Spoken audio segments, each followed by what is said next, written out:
Oh, hey, didn't see you there.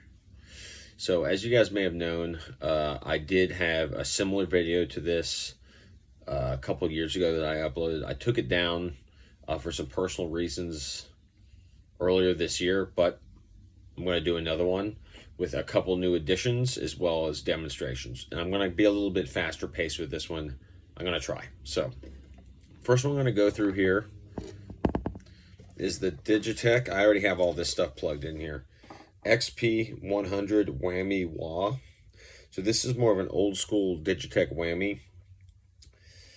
There have been several models made since this. I believe this is one Last Days of Humanity used in the old days. Let me see here. So in the back, what I have going here is an XLR cable that I have a converter that you buy separately for it. You can also use just an XLR to 1/4 inch cable. Have this going in the back. It also has this nice, what does it say? Input level knob, which is pretty much gain. So if you add gain to your pitch shifted vocals, it tends to make them a little bit nastier, more blown out sounding. Also has 2 outputs, effect out, dry out. I've never even tried the dry out. I just use the effect out. And mic in the input. Now I do just have this, I have this running into my Scarlett interface into GarageBand with just a touch of gain on my GarageBand. And then this doesn't have as many settings as the newer versions of the Whammy, but whatever. I have it on setting 18, which is simply just a pitch shifted down setting with a little bit of gain, like I said. It's on the 1 octave down. This can go up to 2 octaves down. So I'm going to demonstrate real quick and move on to the next one.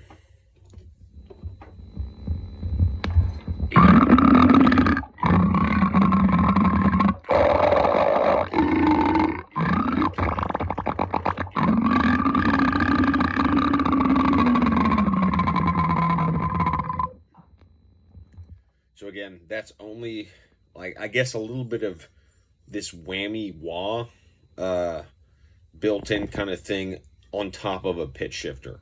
But besides that, it's just personal technique. Okay, next, let me get these switched around. And while we're on the subject of DigiTech Whammies, this one I did not include in my previous video. This is an older, or I'm sorry, a newer DigiTech Whammy pedal. This is actually my partner's. That I don't think this thing's ever been put through the ringer with Goregrind vocals, but it does take a 19-volt DC supply, so this will not work with like a, like a 1-spot 9-volt thing. Luckily, the older DigiTech Whammy uses the same power. So let me try this one out. Let me see if this even fires up here. Yeah, okay. So same setup, output. And my mic into the side with the 1/4 inch converter. And then it has like a harmony side and a whammy side. We're going to do the whammy. I'm going to put it, just to change it up, 2 octaves down. So let's see how this sounds here. I've never used this one before.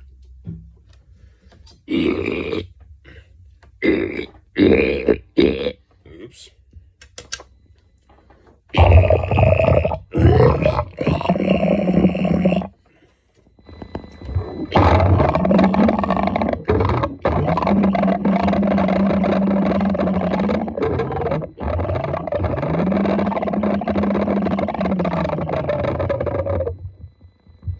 So again, that was 2 octaves down. There's a little bit of a Freudian slip there at the beginning.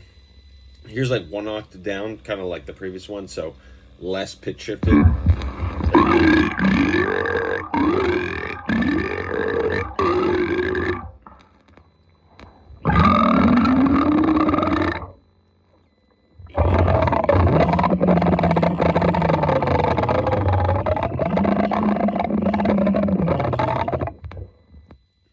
Okay, so that was I was switching between octaves there toward the end. But yeah, this one seems all right. Again, never used it before, but you can also do like harmonies and whammies and stuff. But I used a slightly older version of this one for some of the shotgun cock recordings. If you've ever heard that project, it was actually the model previous to this. It ended up breaking, but yeah, not too bad. All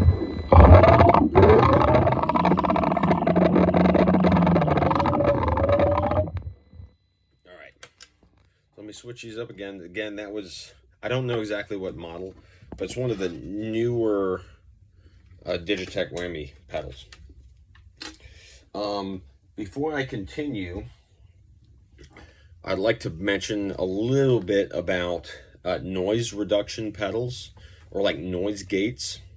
This is a common one you'll see around. The Boss NS2 noise suppressor. Again, pretty much all this stuff I'm going to show is meant for guitar. This thing I've had decent luck with. A friend of mine and frequent collaborator, Roland of Pseudomonas aeruginosa, swears by these. The reason why is for like mainly live settings, because I don't know, any of you folks that do live Goregrind probably have experienced, like, you know, depending on the size of the venue, the stage, whatever, if you plug in a mic into a pitch shifter pedal on stage, with all the stage sound and stuff, it's going to feedback like crazy. Not like high-pitched feedback, but like your mic is pretty much going to pick up the, say, if you have real drums, the drummer, like the cymbals, any background noise and anything. But noise suppressors in the front of your chain before they go into the PA system or the DI box or an amp or whatever, this really helps cut out the background noise. Now, this one I haven't had much success with. It works sometimes, but the one I prefer is the ISP Technologies Decimator. This thing is a godsend. It's almost like the ultimate, they're kind of expensive, like the ultimate pedal that does nothing besides gate the sound. It has this one knob where you can really very cleanly gate the sound, which means cutting out any background noise, so that you can, as long as you're right up on that mic doing the pitch of the vocals, the background stuff will not be coming through that mic and affecting the overall stage sound and the sound for the audience. I don't do any Goregrind shows in any of my current or past bands where I'm involved with vocals or we have a vocalist that we don't use this, because it just makes the live sound so much more clean. And it's real simple, just as input, output. And I usually, you know, we got, say, a live, like a DI box, plug this thing in to that, then have the pitch shifter, then your mic, etc. But whatever you do, when you're done playing, don't just unplug this shit before the sound guy cuts the sound off after your set, because it can really have its way with your with like the stage sound, or it could blow the PA speakers, is what I'm trying to say. So 2 good noise suppressors. I would highly recommend the ISP Decimator, even though it's really expensive. Okay, let's continue here. So most of you probably know and have questions about this one. The DigiTech Vocal 300. Now, I have 2 of these. This is actually, well, I own one. This is my vocalist, my good friend Steven from Purge Liquids. We were using this. Now we kind of use a different setup, but this is very common. I don't have the time or the patience to, unfortunately, I know this is probably what people want, is settings for this, but it is very manual, and it's very difficult to go in there and make it yourself, but it can be done. And most of the times when I've made these, I've either been, like the settings, I've been high or drunk or both, and I can't remember exactly how you do it. But what I know is there are all these built-in effects in here, obviously, and presets. And there's one called the Monster preset. Some people just buy this and just, if you're doing Goregrind vocals, and just use the monster setting. You can make it sound better and nastier than that. By going in, let me see, like adding a little bit of a wah effect, a little bit of reverb, and a little bit of whammy effect. But what I do is just start from the preset called Monster. I think that's what it's called. And then just go through with patience and tweak it. But I'll show you the setting that we made on here for the original like Purge Liquid stuff. It's kind of hard to find. We don't have a huge social media presence. But let me plug it in and kind of show you. But before I put it down, what's kind of nice is kind of like the DigiTech Whammy. It does have an input gain, so you can add some gain to it. But from my experience, this thing is a hassle live.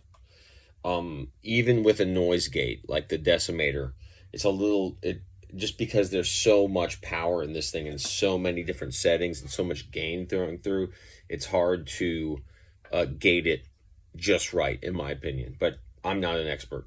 On the back here, we got mic input, mic output, which is kind of nice.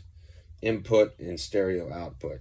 What I usually do is I plug the mic into the XLR, but have the output running with a mono cable out of the stereo output. That way I can gate it. If you run an XLR out, you can't really add the gate unless you have, you know, like converter cables or anything. So when I plug this in, let me see. I'm going to ditch this converter, so it's just an XLR cable going in with this satisfying click. And then this also takes the same voltage as the DigiTech Whammies. I'm going to plug this in here. Okay.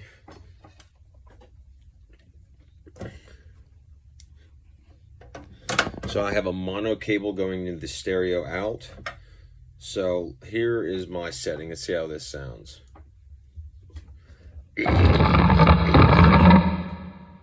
Quite a bit of reverb in there.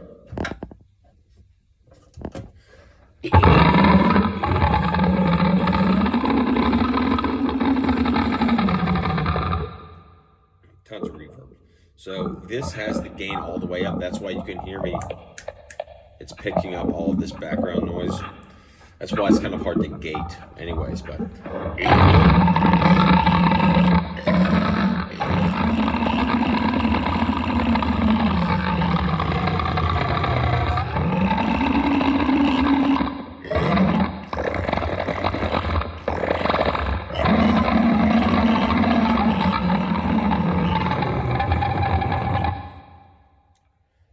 again, that's not the monster setting. That is an edit that I made like in conjunction with that or whatever. I didn't go to college.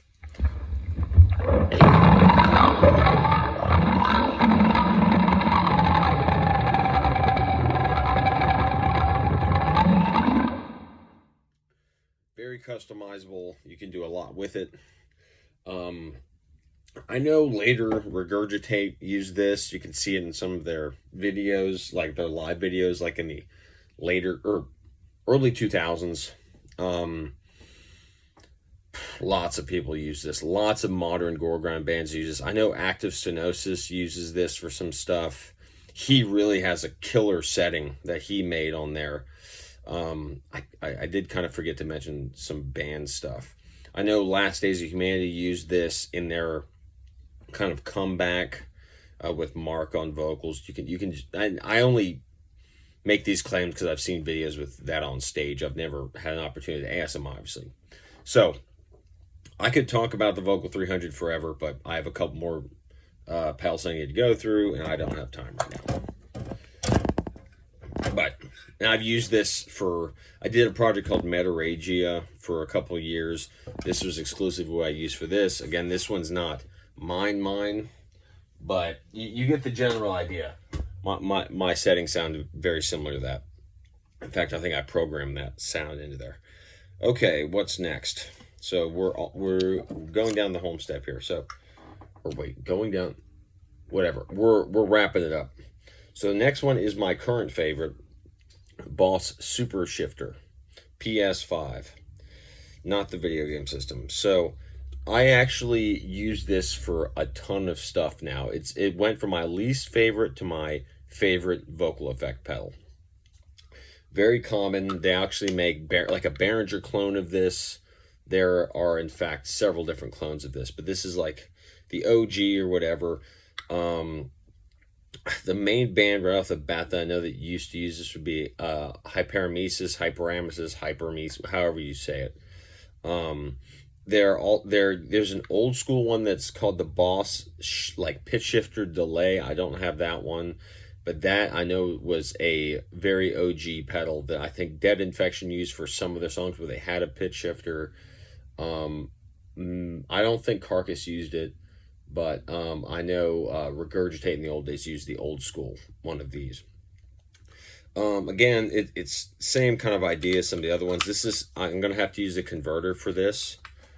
But the one complaint I have about this thing is it's quiet, and you do have to use quite a bit of gain or just crank the volume on one side to make it a little bit louder. But I've been using this for everything. I switched for my band Morgtar. I switched to this pedal. I don't really know why. I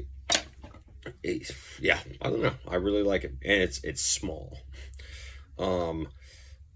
We use this for purge liquids through in addition with like a boost pedal. What else here? Aquatic Death Investigation is my project. I use this with quite a bit of gain. But so I'm going to do the two. Let me start with 1 octave down, then I'll move down to 2.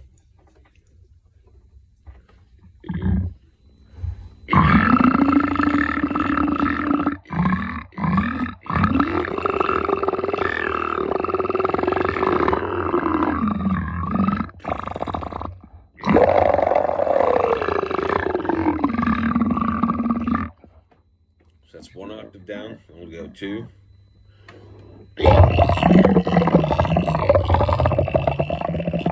Crank that up a little bit.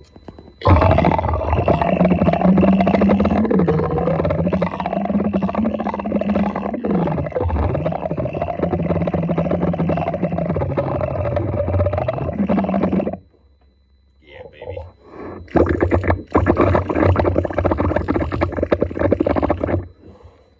And I also wanted to kind of explain, I was kind of gatekeeping it, but my vocal technique behind the mic. Because essentially, if I were just to yell into this or just make like normal sounds, it just sound like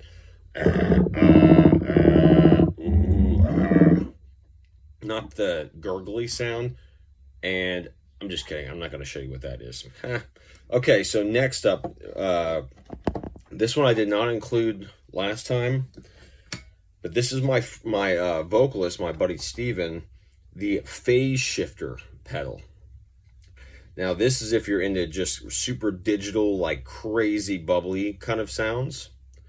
It's pretty fun. In fact, I don't have any projects that I myself use this on. So I need to kind of mess around here for just a moment.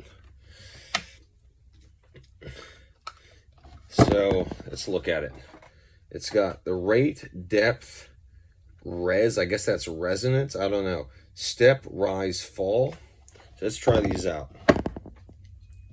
So here, but this does not pitch shift your vocals down. I should maybe mention that. This is just a phaser effect. So let me do the fall setting real quick. Let's see what that sounds like.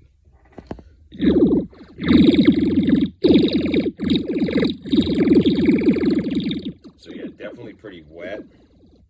Let's do the rise. There we go.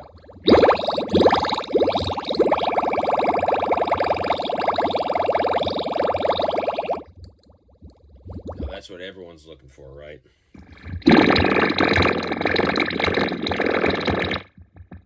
That was the step setting. Let's do the rise. I think the rise is the best one.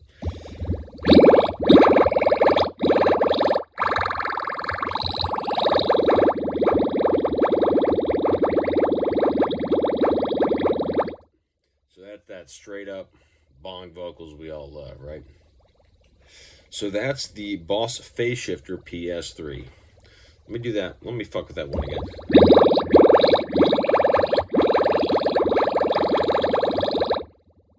And real quick, just before I end the video here, let's do a little bit of an experiment.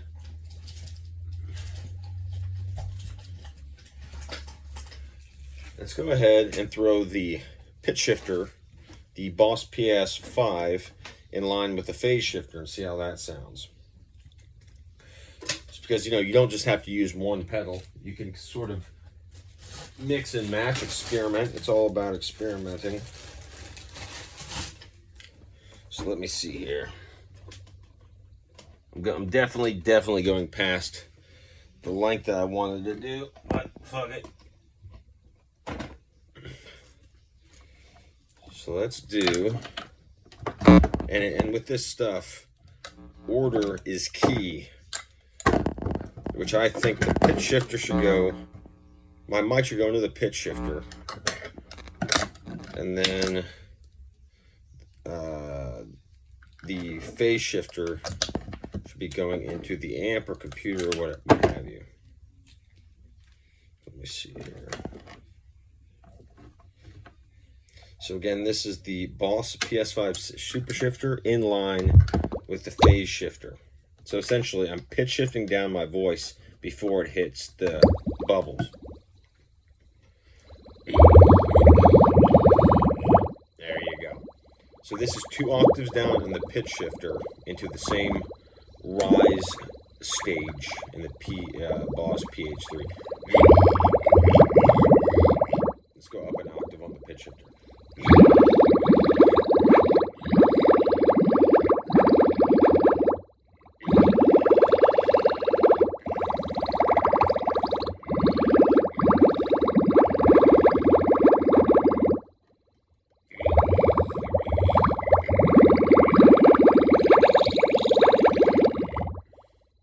Alright, that's pretty much it.